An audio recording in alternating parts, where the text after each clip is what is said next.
Sumagot na naman si Kerwin Espinosa. Hinay-hinay lang sa paghusga. Oh, kasi po nag-umpisa ho ito mga kababayan nung nabaril ho si Kerwin Espinosa, no? Nung nabaril si Kerwin Espinosa. Ang sabi niya dito, mga boss chief amo sir, mukhang kasapakat si Richard Gomez doon sa nangyari sa kanya. At nabanggit niya pa, yung mga yan kasi, si Arisa at si Richard Gomez ay mga bata ni dating Pangulong Duterte o mga utusan ni dating Pangulong Duterte. Gusto niyang palabasin na may kinalaman si Richard Gomez doon sa kanyang pagkakabarel. Kung hindi, yun po yung ayon sa aking pagkakaintindi, mga bossing, no? Basahin natin ito, mga kababayan. Lalakihan ko lang. O ayan. Nakasulat po dito sa pahayagan, Kerwin Espinosa slam. Richard Gomez hinay-hinay lang sa paghusga. Kasi sabi ho ni Richard Gomez, mga kababayan, no? Mukha lang daw pong stage o gawa-gawa lang nila Kerwin Espinosa yung pagbaril sa kanya. No, parang ambush me. Ganon. Alang daw po sa pangangampanya at mapagbintangan yung ibang mga tao. Assassin me. Yan. Gawa-gawa lang daw ho, mga kababayan. Sagot naman ni Kerwin Espinosa, hindi naman ako artista, nakagaya mo eh. Tsaka ho mga kababayan, sabi po, may mga nagsabi, may mga nagkomento na ang ginamit daw ho na baril ay double action. Ang double action ho, mga kababayan, mga boss chief amo sir, kapag kayong ipinutok mo, pang!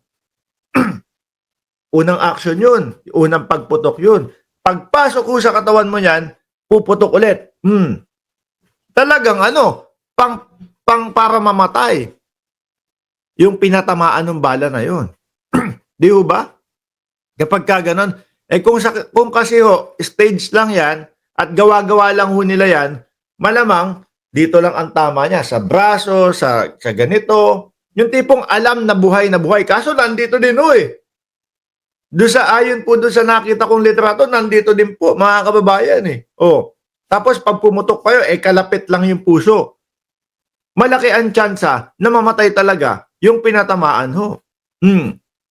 Ngayon, sabi ni Richard Gomez nga, stage lang yan. So sabi ko parang hindi, kasi kung double action yun, talagang matetegi, mamamatay yung pinatamaan. Eto ngayon, yung pinaka-latest na update ho, April 14, no?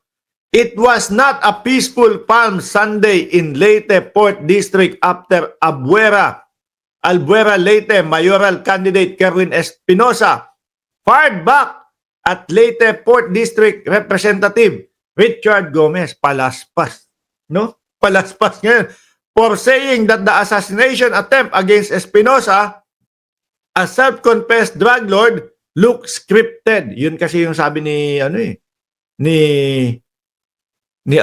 Richard Gomez. Do not believe somebody like him, no? Who has no credibility and a self-confessed drug lord. He will not do anything good for mankind. Yan po yung sinagot ni Richard Gomez, mga bossing, nung sinabi ni Kerwin Espinosa na yang si Richard Gomez at si Arisa ay bata ni Digong. Bumalik ako, nagbalik tanaw ako, mga bossing. Mga 3 hanggang 4 na buwan. Nakita ko doon, yun nga, di ba, yung mga pagtatanggol ni Richard Gomez kay dating Pangulong Duterte. Yung talagang, yung taong bayan ay galit na kay dating Pangulong Duterte, tapos si Richard Gomez to the rescue na isalba ang dating Pangulo.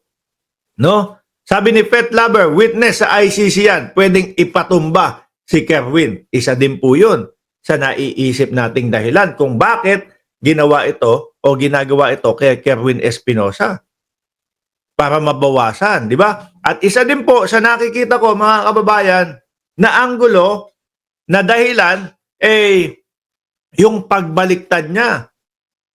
Di ba? Kay Senator Leila de Lima, dati nung panahon na nandoon po si Trillanes, mga kababayan, sinabihan si Kerwin Espinosa, Kerwin, pagdating ng panahon, babaliktad din kayo pag nagbago ang presidente.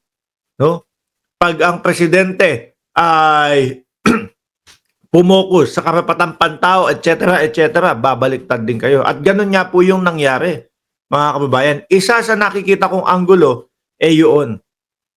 Yung pagbaliktad ni Kerwin Espinosa, mga kababayan. O, tuloy pa natin. Sabi ni Goma, honestly, para sa akin, scripted yung ambush me, ang pangit ng acting, o ang pangit ng pagkagawa. Yun, malakatotohanan na yun eh. Talagang bumaon na yung bala sa bala sa dibdib ni Espinosa eh. Madami nagsasabi sabi nila, although si Kerwin Espinosa ay umamin na, no? Na may ganun silang mga gawain. Mas paniniwalaan daw nila si Kerwin Espinosa kesa kay Congressman Richard Gomez. Ako lang naman mga kababayan, kasi hindi ko naman din alam yung parehas background nito eh. Kaya kinukwento ko lang sa inyo. Sagot! Ni Espinosa, doon sa sinasabi ni Congressman Richard Gutierrez, no? Na ang pangit ng acting, ang pangit ng pagkagawa daw ho. Hinay-hinay lang sa paghusga, Congressman, no? Holy Week ngayon. Holy Week, rabang karon. Hindi ko alam ibig sabihin yan. Pag-isipan mo ang iyong mga salita at gawa dahil hindi gusto ng Panginoon ang kayabangan at pagmamataas. Aba, maganda ang balik ni Espinosa doon Pareho lang tayong tao at may mga kasalanan. Richard Gutierrez, yung ba yung nasabi ko, Richard Gutierrez? Richard Gomez. Sorry naman, si Rokansaki. Pareho lang tayo, tao at may mga kasalanan. Ang tinitingnan ng Diyos ay ang kabutihan ng ating puso at kung paano natin tratuhin ang kapwa. At may pahabol pa ho dito, no? Sabi mo na wala akong magawang mabuti sa kapwa. Tingnan mo ang sarili mo sa salamin. Naku, mukhang madaming alam si Kerwin Espinosa kay Richard Gomez Tingnan mo ang sarili mo sa salamin. Alam ng mga tao sa distrito natin. Magkalaban ba sila sa politika? No? Alam ng mga tao sa distrito natin kung sino sa ating dalawa ang may record na pang-aabuso. Naku po, madami tayong susubaybayan dito. At kung sino sa ating dalawa ang mas may pakikipagkapwa tao. Madami tayong susubaybayan dito, mga kababayan. Madami pang mangyayari dito. Ayan pa Sabi pa dito, I am very much concerned about the actuation of the Police Region Office 8 in its failure to present the 7 Ormoc policemen. At yun nga po, isa sa mga iniisip nila, mga kababayan, yung 7 Ormoc policemen, no, to the prosecutor office na hindi naipakita. Ang prosecutor office ay nagtungog nga, hindi ko na alam kung paano to, nagtungog ko, deklarar kung probable cause. Pero, pagkaroon daw ng PNP naman ay nidisinder. Ito, the prosecutor's office has the authority to determine whether there is probable cause, no? But as of now, it seems that PNP has taken it upon themselves to decide by refusing to bring them to the prosecutor's office. Nako po, mahaba-haba pa ho yan, mga kababayan, no? Pero patuloy po namin kayong bibigyan ng update dito sa Kerwin Espinosa versus Richard Gomez, mga bossing. Ngayon,